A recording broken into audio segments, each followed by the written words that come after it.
Welcome to our channel. Motivate our soul. Please subscribe my channel. ஒரு வயது வந்தால் தான் நமக்கு தெரியும் 10 தலை என்று சொல்லப்பட்டது நிஜமாவே 10 தலைகள் என்று அதை பொருள் எடுத்துக்கொள்ள கூடாது. தலை என்பது அந்த இடத்திலே ஆணவம், தலைகணம். ஒரு தலைக்குள்ளே ஒரு மனிதனுக்கு எவ்வளவு ஆணவம் இருக்கிறதோ அதை போல 10 மடங்கு ஆணவம் கொண்டவன் ராவணன் என்பதை குறிப்பினாலே சொல்லுவதற்காக அந்த காட்சி விளக்கப்பட்டிருக்கிறது. இப்போ ஆனால் கேட்க மாட்டோம், நமக்கு மனசில் சந்தேகம் வந்தால் கூட. ஆனால் இந்த பையன் ஆவண போடுறதுக்கு டீச்சரோடு சொல்கிறோம். இப்போ இவனுக்கு பாட்டி வடை சுட்ட கதையை சொன்னால் என்ன செய்வான்? சொல்கிறீங்கன்னு வைங்க, சொல்கிறீங்க பாட்டி வடை சுட்ட கதை, என்னங்க பிரச்சனை? யார் தள்ளணும்? இப்போ ஐயா உட்காருங்க ஐயா, ஒரு நாற்காலியை போட்டவனா உட்காந்துருங்க. சரி ஐயா இப்படி வந்துருங்க, ஒரு நாற்காலியில் போட்டு உட்காரலாம் நீங்கள், வாங்க. சரி எங்கெங்க விட்டேன்? பாட்டி கதையில் பாதி நிற்குது. இப்போ அந்த காக்கா நரி பாடுன்னு சொல்லிச்சுல்ல, அது வாயில் வடையோடு அந்த காக்கா பாடு, is the crow that foolish அப்படின்றோம். அந்த நீ தானே நேத்திக்கு ஒரு கதை சொன்ன, தண்ணிக்குள்ளே கல்லை போட்டு தண்ணியை மேலே வர வச்சது காக்கான்னு. அப்போ மாத்திரம் அவ்வளோ புத்தி இருந்தது, வாயில் வடை வச்சுட்டு பாடுற அளவு அதுக்கு புத்தி இல்லையான்னு கேட்குறான். இப்போ கதைகளை சொல்லுகிற போது நம் குழந்தைகள் கேள்வி கேட்டால் அதெல்லாம் கேட்கக்கூடாது, கொன்றுவேன், சொன்ன கதையை கேளு என்று சொன்னால் அவர்கள் முன்னால் பொருளற்றவர்களாக நாம் நிற்கின்றோம். எனவே அவர்களினுடைய அறிவு தளத்திலே இருந்து அந்த கதைகளை மாற்றி சீரமைக்கின்ற ஒரு பொறுப்பும் இன்றைய பெற்றோர்களான, இன்றைய ஆசிரியர்களான, இன்றைய படைப்பாளிகளான நமக்கு இருக்கிறது.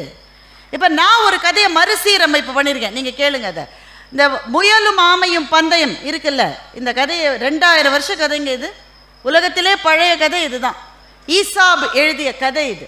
இந்த கதையை கேட்கும் போதெல்லாம் எனக்கு ரொம்ப கஷ்டமாக இருக்கும். அந்த முயல் ஏன் பாதியில் தூங்கிச்சு? அறிவு இருக்கா அவனுக்கு? ரேஸுக்கு போகும்போது பாதியில் தூங்குவியா நீ?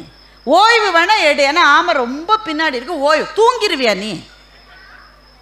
நல்லா நீட்டு நெளிச்சு தூங்கி அந்த ஆமை நடந்து போகிற மட்டும் தூங்கிரு. இப்படி ஒரு முயல் இருக்குமான்னு எனக்கு கோபமாக வரும். அப்புறம் ஆமை மேலேயும் எனக்கு கோபம் வரும். அதான் பந்தயத்துக்கு போறியே, அந்த ஓட்டை கழட்டி வச்சுட்டு போனால் என்ன உனக்கு கழுது, என்ன கஷ்டம் உனக்கு? வேக வேகமாக நடக்கலாம் தானே? இந்த கேள்விகள்லாம் எனக்கு வரும் பதில் சொல்கிறதுக்கு. அப்போ இல்லை சார், இந்த கதையை நம்ம மாற்றி சீரமை. நான் நினச்சிப்பேன் அந்த ஆமை ஒரு பெண், அந்த முயல் ஒரு ஆண் என்று நான் நினைத்துக்கொள்வேன். ஏன் அந்த ஆமை ஒரு பெண் என்றால், எங்கே போனாலும் ஓட்டை கழற்ற முடியாத ஆமை போல பெண் என்கிறவள் எங்கே போனாலும் வீட்டை சுமந்து கொண்டே இருக்கிறாள். பெரும் பதவிகள் இருப்பாங்க, வக்கீலாக இருப்பாங்க, டாக்டர்ஸாக இருப்பாங்க, நீதிபதிகளாக இருப்பாங்க, பெரும் பெரும் பதவிகளில் இருப்பாங்க. ஆனால் வீட்டிலேருந்து ஒரு ஃபோன், பாப்பா வந்துட்டாளா, சாப்பிட்டாளா? போலீஸ் எவ்வளோ பேர் இருக்காங்க. தாமதமாக தான் வீட்டுக்கு போக முடியும் ஒவ்வொரு நாள். போன உடனே பிள்ளை சாப்பிட்டேன்னா, நீ சாப்பிட்டிய, மாமா சாப்பிட்டாரா, எல்லாரும் சாப்பிட்டாரான்னு கேட்டுக்கிட்டே இருப்பா. நீ சாப்பிட்டியான்னு கேட்க பெரும்பாலும் ஒரு நாதி அவளுக்கு இருக்காது. அப்போ ஓட்டை கழற்ற முடியாத ஆமையை போல தன்னுடைய வீட்டை கழற்ற முடியாத பெண்ணாக அந்த ஆமை இருந்ததோன்னு நினைப்பேன். ஆனால் அந்த கதையை கொஞ்சம் மாற்ற வேண்டிய காலகட்டத்தில் இருக்கு. ஏன்னா முயல் தூங்காது, வெற்றியாளர்கள் தூங்க முடியாதுங்க. வெற்றி பெறுவதற்காக ஓடுகிறவர்களுக்கு தூக்கமே வராது. அவனுக்கு எவ்வளவுதான் பின்னாடி இருந்தாலும் நான் ஜெயிக்கணுன்ற எண்ணம் இருக்கிறவனுக்கு தூக்கம் எப்படி வரும்? கதையை மாற்ற வேண்டும். முயல் உட்காந்து தூங்கலை, சும்மா உட்காந்துருந்தது. அப்போ அந்த இடத்துல ஒரு ஜென் துறவி வந்தார். துறவி முயல்கிட்ட கேட்டார், என்ன பண்ணிட்டு இருக்க? ஒரு பந்தயத்துக்கு நடுவில் ஓய்வு எடுக்கிறேன். பந்தயத்துக்கு நடுவில் எதுக்கு ஓய்வு எடுக்கிறேன்? ஏன்னா ஆமை ரொம்ப பின்னாடி வருது. ஆமையோடைய பந்தயம் போடுறேன். ஆமாம், என்ன பந்தயம்? யார் வேகமாக ஓடுறாங்கன்னு பந்தயம். இதுக்கு பந்தயம் வேறு தேவையா? இந்த உலகத்துக்கே தெரியுமே, முயல் தான் வேகமாக ஓடுன்னு உலகத்துக்கே தெரியும். நீ எதுக்காக பந்தயம் ஓடுற? இந்த முயல் யோசிச்சுது, ஆமாம் இல்லை, உலகத்துக்கே தெரியும் நான் தான் வேகமாக ஓடுறேன்னு. ஒரு பதக்கம் கொடுப்பாங்க, அதுக்காக ஓடுறேன். பதக்கத்தை எங்கே மாட்டுவ? ஆமாம், மாட்டவே என்னோடய வலையில் இடம் இல்லையே. அப்போ பதக்கத்தையும் மாற்ற முடியாது, உலகத்துக்கே தெரிஞ்சதுக்கே எதுக்கு ஓடுற நீ? இல்லை, நான் ஒவ்வொருத்தரோடையும் ஓட போய் நான் தான் ஃபாஸ்டஸ்ட்டுன்னு ப்ரூவ் பண்ண போகிறேன். யாரோடலாம் ஓட போகிற? நாளைக்கு தவளை, நாளான்னைக்கு பாம்பு, அடுத்த நாள் புறா. என்னைக்கு முடியும் உன்னோட பந்தயம்? நீ என்னதான் வேணும் உனக்கு? முயல் சொல்லிச்சு, பந்தயத்துலலாம் ஜெயிச்சுட்டு நல்லா புல்வெளியில் உட்காந்து சுகமாக காற்று வாங்க போகிறேன், அதான் இப்போவே வாங்கிட்டு இருக்கிய என்றவுடன் முயல் இந்த பந்தயத்தில் நான் ஓடவில்லை என்று விடை பெற்று கொண்டது. எனவே முயல் சொன்னது நான் தோற்றேன் என்பது உண்மை அல்ல, நான் பந்தயத்திலிருந்து விலகிவிட்டேன் என்பதுதான் உண்மை என்று முயல் சொன்னது. இப்படித்தான் வாழ்க்கையில் பல சமயத்தில் தேவையில்லாத பந்தயங்களை நம்ம ஓடிக்கிட்டே இருக்கோம்ல, உண்டா இல்லையா? யாருக்கோ எதையோ நிரூபிப்பதற்காக ஏதோ ஒரு பந்தயத்தில் நாம் ஓடிக்கொண்டே இருக்கிறோம். சில சமயங்களில் யோசித்து பார்த்தால் இந்த பந்தயம் எனக்கு எதற்கு என்று யோசிக்க கூட நேரம் இல்லாமல் அந்த பந்தயத்திலே ஓடிக்கொண்டிருக்கிறோம்.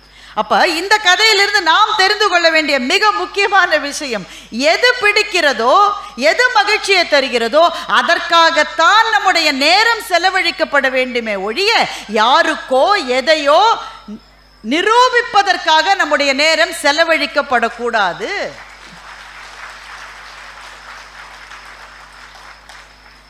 நான் ரொம்ப சாதாரணமான கதைகளை எடுத்து உங்ககிட்ட சொன்னேன், ஆனால் இதை நம்ம அடுத்த தளத்துக்கு எடுத்துக்கொண்டு போகலாம். சோ தர்மன் எழுதிய சூல் என்கின்ற நூல் இங்கே புத்தக கடையில் நிச்சயமாக இருக்கும், வாய்ப்பிருந்தால் நீங்கள் வாங்கி படிக்க வேண்டிய ஒரு நூல். அது பரிசு பெற்ற நூல். அதில் கொப்புளாயின்னு ஒரு கேரக்டர் வருது. அந்த கதாபாத்திரத்தை பற்றி மாத்திரம்தான் சொல்கிறேன், மொத்த கதையில் சொல்ல எனக்கு நேரம் இல்லை. அந்த பாட்டியம்மா என்ன செய்யுது, அந்த அம்மாவுக்கு குழந்தை இல்லை, அதனால் தன் தங்கச்சியே தன்னுடைய கணவருக்கு திருமணம் செஞ்சு வச்சுட்டு இந்த அம்மா தனியாக வாழுது. தனியாக யாரோட வாழ்கிறது என்றால் அந்த வீட்டில் இருக்கிற எருமை மாடுகளோடு வாழ்கிறது. எந்நேரம் அந்த வீட்டுக்கு பக்கத்தில் யாராவது போனால் அந்த அம்மா பேசிக்கிட்டே இருக்கு, அந்த பாட்டி பேசிக்கிட்டே இருக்கு. யாரோட பேசுது இந்த கிழவி? ஒத்துருமே இல்லையான்னு எட்டி பார்த்தா எருமை மாட்டோடு பேசிக்கிட்டு, பேசுறதுக்கு யாரும் இல்லை, எருமை மாட்டோடு பேசிக்கிட்டு இருக்கு. அந்த பாலை கறந்து அதை மோராக்கி அந்த ஊர் வழியாக மாரியம்மன் கோயிலுக்கு போகிற எல்லாருக்கும் ஃப்ரீயாக அந்த பாட்டி மோர் கொடுத்துட்டு இருக்கு. அதுதான் அதனுடைய வாழ்க்கையே. இந்த பாட்டிக்கு ஒரு உறவுக்கார பையன் இருக்கான், அவன் ஓடி போய் மெட்ராஸில் வேலை செய்யறதுக்கு போகிறான், திரும்பி வரான். பாட்டி கேட்குது, எங்கடோ மெட்ராஸ் மட்டுமா போன, என்ன செய்கிறாங்க? வேலை செய்கிறேன். சோத்துக்கு என்னடா செய்கிற? அங்கெல்லாம் காசு கொடுத்தா சோறு கொடுப்பாங்கன்றான். உடனே அந்த அம்மா அந்த பாட்டிக்கு கோவம் வந்துருச்சு, காசு கொடுத்தா சோறு கொடுக்கறது ஒரு ஊராடா, அந்த ஊரே வழங்காம போகுன்னு சொல்லுது அந்த பாட்டு. சென்னையில் இன்றைக்கு வாழ்ந்திருக்கிற நாம் இந்த கதையை கேட்கிற போது நம் மனசுக்குள் என்ன வருகிறது? நம்ம சோறு என்பது இன்னைக்கு காசு கொடுத்து தான், வீட்டில் சமைப்பதே குறைந்து விட்டது. எங்கள் பக்கத்து வீட்டுக்காரர் 2 பேர் இருக்காங்க, எங்கள் பக்கத்து வீட்டில் கணவன் மனைவி இருக்காங்க. நான் ஒரு நாள் பார்த்துக்கிட்டே இருந்தால் 3 தடவை ஸ்விக்கி வந்தது. எத்தனை தடவை? 3 தடவை. எனக்கு இந்த கேள்வியெல்லாம் வந்துக்கிட்டே இருக்கும், 2 பேர் தானே இருக்காங்க, எதுக்கு 3 தடவை ஸ்விக்கியில் ஆர்டர் பண்ணுறாங்க? பொறுக்க முடியாமல் கேட்டுட்டேன், ஏம்மா 2 பேர் தான் இருக்கீங்க, எதுக்கு 3 தடவை ஆர்டர் பண்ணீங்க, எதையா மறந்துட்டீங்களா? இல்லை இல்லை, எலித்தொல்லை இருக்குது, மசால் வடைக்காக ஒரு தடவை ஸ்விக்கி ஆர்டர் பண்ணணும். காசு கொடுத்து தான் சோறு என்பதை வாழ்க்கையினுடைய ஒரு பகுதியாக நாம் ஏற்றுக்கொண்டு விட்டோம். நம்முடைய குழந்தைகளை திடீர்னு வாசலில் பெல் அடிக்கிறான், 800 ரூபாய் கொடுன்றான். எதுக்குடானா பீட்சா கொண்டுருக்கான். யார் ஆர்டர் பண்ணுது? நம்ம பையன் தான் ஆர்டர் பண்ணியிருக்கான், நமக்கு தெரியாமல். சில சமயம் 800 ரூபாய் கூட கேட்கறது இல்லை, ஏன்னா நம்ம கார்டு நம்பர் பின்னெல்லாம் நம்ம பையனுக்கு தான் நல்லா தெரிஞ்சிருக்கு. அம்மா கேட்குது, ஏண்டா என் பின் என்னடா மாற்றிட்டியா? இவன் மாற்றிருக்கான். ஆனால் நமக்கென்று ஒரு பாரம்பரியம் இருந்திருக்கிறது என்பது இந்த கதையிலிருந்து தெரிகிறது அல்லவா? சோறு போடுவதற்கு காசு கேட்பது தர்மம் அல்ல என்று நினைத்த அப்பத்தாக்களும் ஆயாக்களும் பாட்டிமார்களும் வாழ்ந்த மண் இந்த அறிமுகம் நமக்கு கிடைக்க வேண்டும் என்றால் கொப்புளாயி என்கின்ற கதாபாத்திரம் வருகிற அந்த புத்தகத்தை படிக்காவிட்டால் இப்படிப்பட்ட வாழ்க்கையை நாம் வாழ்ந்திருக்கிறோம் என்பதை எப்போது நாம் தெரிந்து கொள்ளப் போகிறோம்? எங்கள் ஊர்லலாம் மதுரைக்கு பக்கத்தில் சோத்தில் தண்ணி ஊற்றலாமான்னு தினம் கேட்பாங்க ராத்திரி. இப்போ பெரும்பாலும் நம்ம ஊற்றுறதில்ல, எல்லாரும் இரவு சோறு தான் சாப்பிடுவாங்க. சோறு சாப்பிட்டு முடிஞ்ச பிறகு ஒரு கேள்வி வரும், சோத்தில் தண்ணி ஊற்றிடலாமா அப்படின்னா, என்ன எல்லோரும் சாப்பிட்டுட்டிங்களா அப்படின்னு. அப்போ அந்த வாசலில் உட்காந்துருக்கிற பாட்டி எப்போ என்ன சொல்லுன்னா, கடைசி பஸ்ஸு போன அப்புறமா சோத்தில் தண்ணி ஊற்றலான்னு சொல்லும். முதல்ல எனக்கு புரியல, சோத்தில் தண்ணி ஊற்றுறதுக்கும் கடைசி பஸ்ஸுக்கு என்னங்க சம்பந்தம்? கடைசி பஸ் வரும் போகும், நீ சோத்துல தண்ணி ஊத்துறதுன்னா ஊத்து கிழவி, எதுக்கு வெயிட் பண்ற? என்னவென்றால் கடைசி பஸ்ஸில் வர்ற யாராவது சாப்பிடாம வந்திருந்தா அவனுக்கு சோத்தை போட்டுட்டு அதுக்கப்புறமா தண்ணியை ஊற்றலாம். இப்படி ஒரு தர்மம் இந்த மண்ணிலே இருந்தது என்பதை நமக்கு அறிமுகப்படுத்தவே கதைகள் தேவையாயிருக்கின்றன. இப்படி ஒரு கதையை நம்முடைய பிள்ளையிடம் சொன்னால் எப்படி இருக்கும்?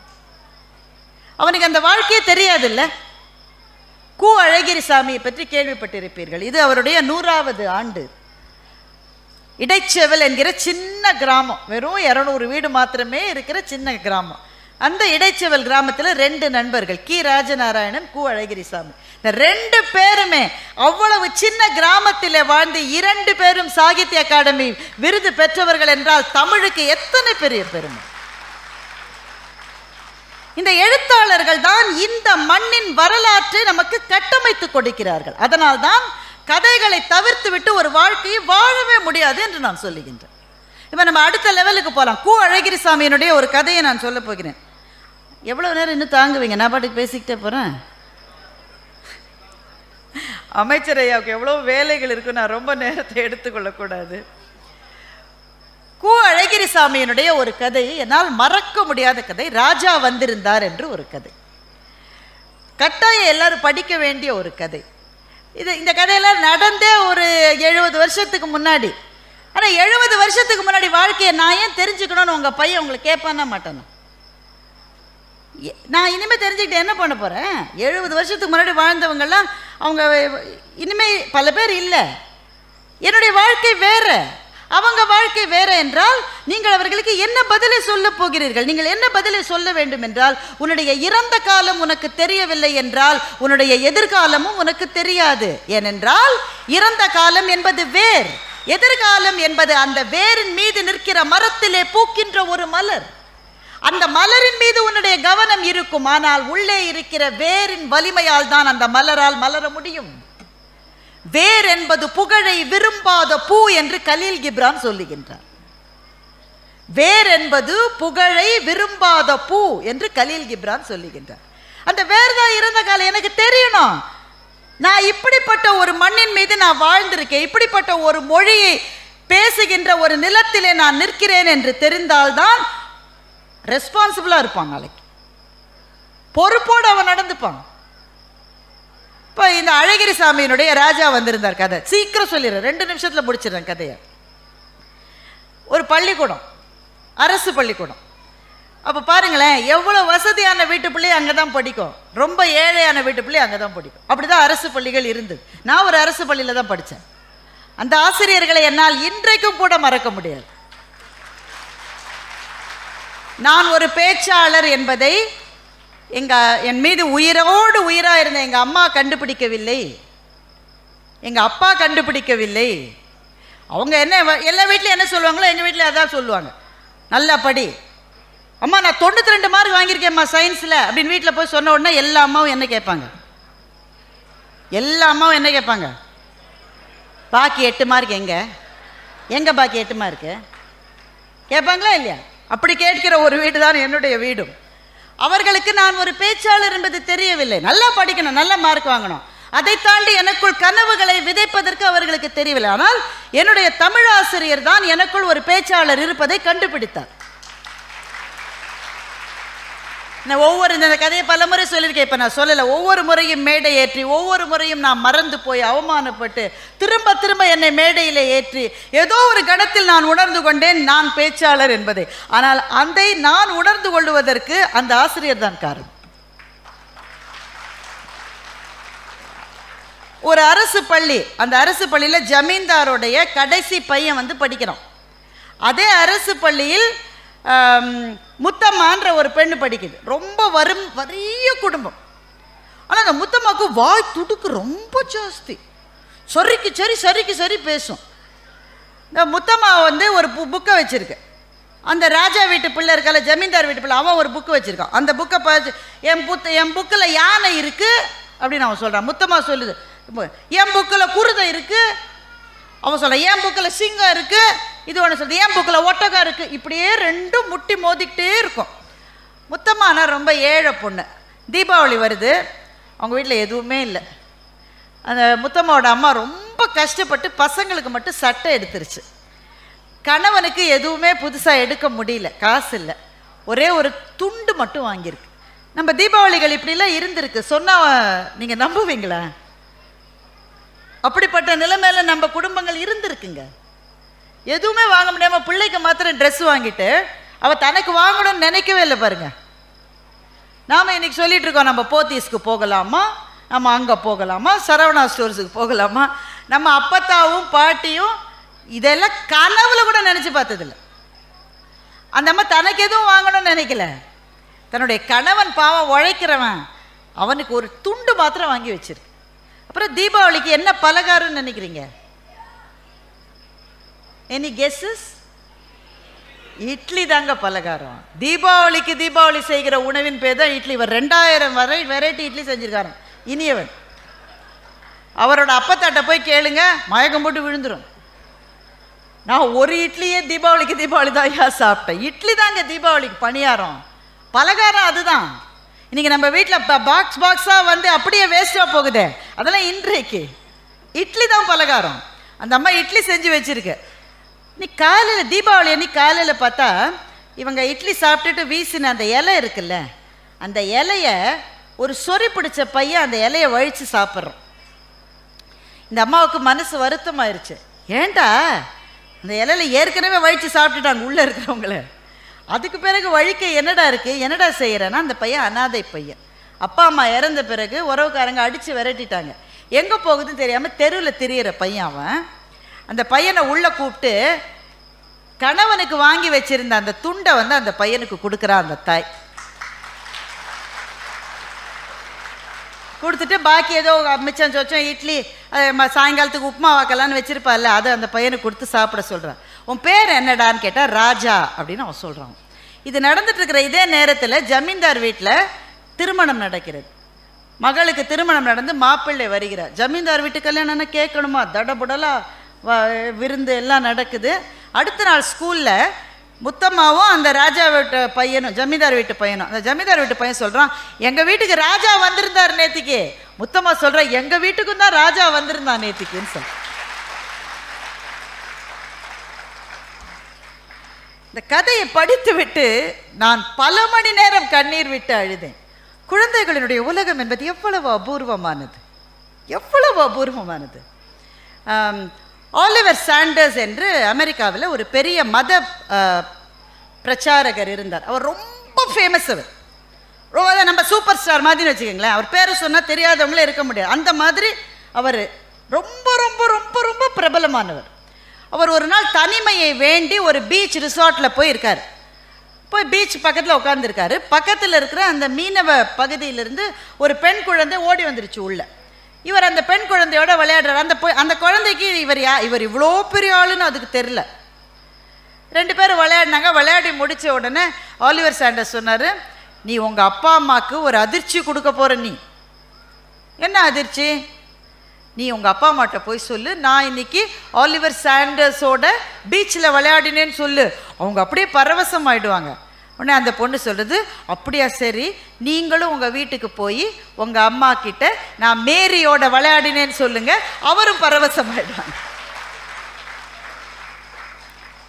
இதை கண்ணீர் மல்க அவர் பதிவு செய்கிறார். குழந்தைகளினுடைய உலகத்தில் பெரியவர்களும் இல்லை, சிறியவர்களும் இல்லை. அவ்வளவு அழகான உலகம் இது. இதைத்தான் எங்கள் புறநானூற்று கவிஞன் எழுதினான். மாட்சியில் பெரியாரை வியத்தலும் இளமே, சிறியோரை இகழ்தல் அதனினும் இளமே என்று எங்கள் புறநானூற்று புலவன் எழுதினான்.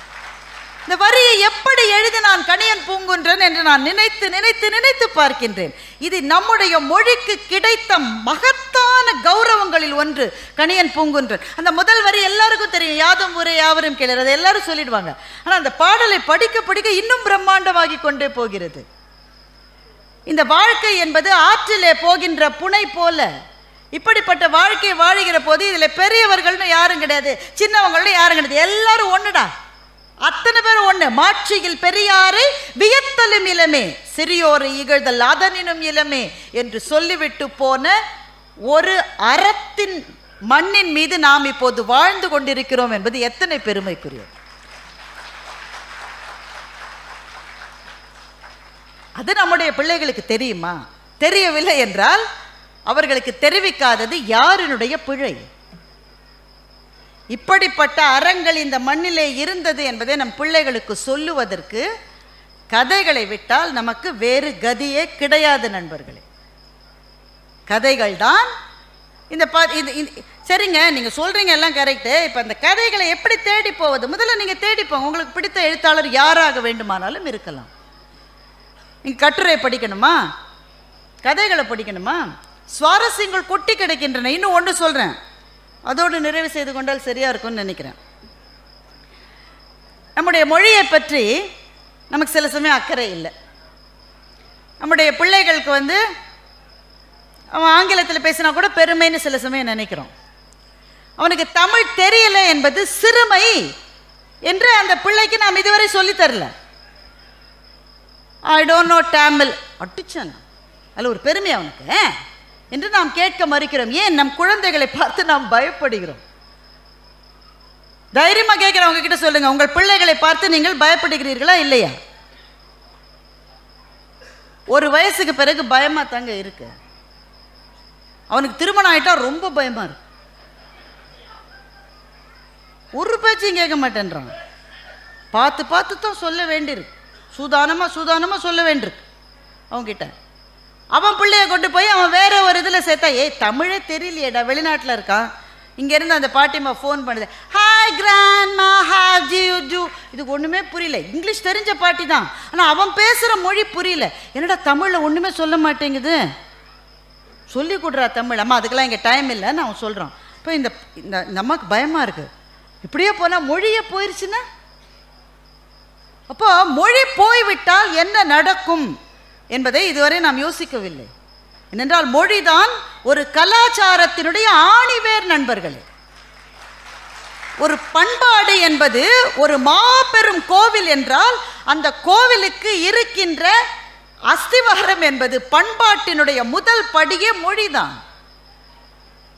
இப்போ மொழியை பிடித்து கொண்டால்தான் கலாச்சாரத்தினுடைய வேரையே பிடிக்க முடியும். சரி, மொழி இல்லைன்னா என்ன ஆகும்? ஆ முத்துலிங்கம் அருமையாக ஒரு கதை எழுதியிருக்கிறார், சுவற்றுடன் பேசியவன் என்று ஒரு கதை. நீங்கள் அந்த கதையை படிங்க. நிச்சயமாக இந்த இதில் ஆ முத்துலிங்கத்தினுடைய புத்தகம் எங்கே இருக்கோ நீங்கள் போய் இந்த கதையை நீங்கள் பாருங்கள். இவர் ஆ முத்துலிங்கம் ஈழத்து எழுத்தாளர், அமெரிக்காவில் இருக்கார். சலூனுக்கு போகிறாரு. இவருக்கு அன்றைக்கு சவரம் செய்து விட்ட ஒருவர் பார்ப்பதற்கு அரேபியர் மாதிரி இருக்கார். இவர் உடனே கேட்குறாரு, நீங்கள் அரபு மொழி பேசுவீங்களா? இல்லைங்க, நான் அரபு மொழி பேச மாட்டேன். நீங்கள் என்ன மொழி பேசுவீங்க? நான் அராமிக் என்ற மொழியை பேசுகிறேன். எவ்வளோ மொழிகள் இருக்குது பாருங்கள் உலகத்தில். அரபிக் இல்லை, அராமிக் என்ற மொழியை பேசுவேன். அப்படி ஒரு மொழி இருக்கா? அந்த மொழி இருக்குன்னு உலகத்தில் யாருக்குமே தெரியாதுங்க. அந்த மொழி பேசுகிறவர்களுடைய எண்ணிக்கை ரொம்ப குறைஞ்சி போயிடுச்சுன்னு அவர் சொல்கிறார். ஏன் குறைஞ்சி போச்சு?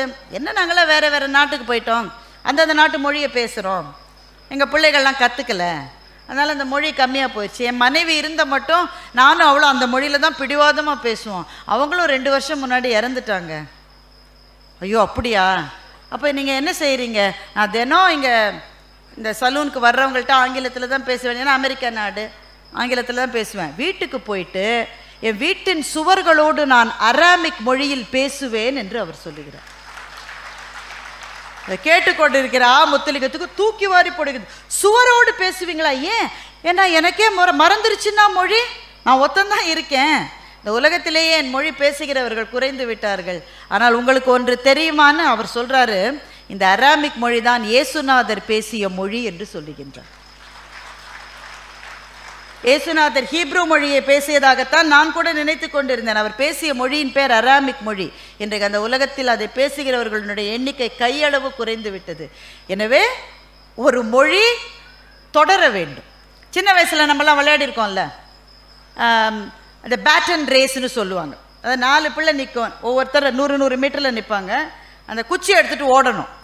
நம்ம ஓடின பிறகு அந்த இடத்துல இருக்கிற பிள்ளைகிட்ட கொடுத்துட்டு நம்ம நின்றுடணும். அந்த பிள்ளை ஓடும். இப்படியே 4 பேர் ஓடுவாங்க. இந்த விளையாட்டு விளையாடி இருக்கீங்களா இல்லையா? நீங்கள் இதில் சில பேர் என்ன பண்ணும், நானே தான் கடைசி மட்டும் ஓடுவேன், கடைசி மட்டும் ஓடும். அப்போ ஃபவுல். அது நானே தான் ஓடுவேன்னு சிலது ஓடும். நீ ஒன்று இடம் வந்தோடனே நின்றுட்டு அதை கொடுத்துடணும். நீ அதை வாங்குற போது அந்த பிள்ளை அதை கீழே போட்டுருச்சுன்னா ஃபவுல். அப்போது நீ தோற்று போயிடுவேன். கேர்ஃபுல்லாக வாங்கி அடுத்த மொழி என்பது நம் கையில் கொடுக்கப்பட்ட ஒரு பதாகை. 2000 வருஷமா 3000 வருஷமா பல பேர் ஓடி ஓடி நம்முடைய பெற்றோர்கள், தாத்தா, பாட்டன், பாட்டி, பூட்டன், பூட்டி நம்ம கையில கொடுத்துட்டாங்க. இப்போ நம்ம கையில இருக்கு. நம்ம அடுத்த தலைமுறைக்கு அதை கொடுக்கலன்னா ஃபவுல் ஆயிடுவாங்க, மொழி இல்லாம போயிடும். எனவே அது நம்முடைய பொறுப்பு.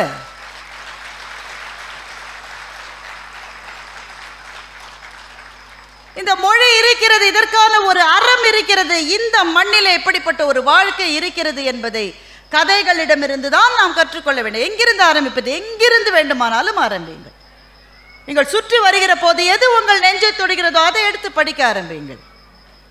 ஊக்க பேச்சாளர்கள், ஊக்க எழுத்தாளர்கள் எழுதுகிறார்கள், வாழ்க்கை வரலாறுகள் இருக்கின்றன.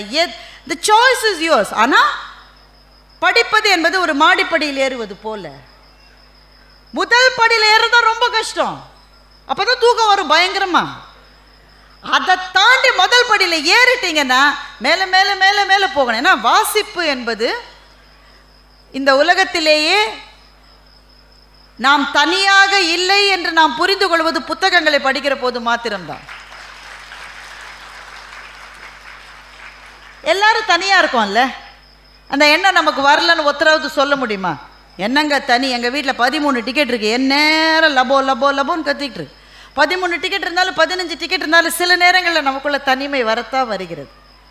ஒரு நல்ல கவிதையை ஷேர் பண்ணிக்கணும்னு பார்த்தா சுற்று வட்டாரத்தில் யாருமே இல்லைங்க. ஒரு நல்ல கவிதை படித்த உடனே பளீர்னு சந்தோஷம் வருது. கல்யாண்ஜியினுடைய கவிதை ஒன்றை படித்தேன்.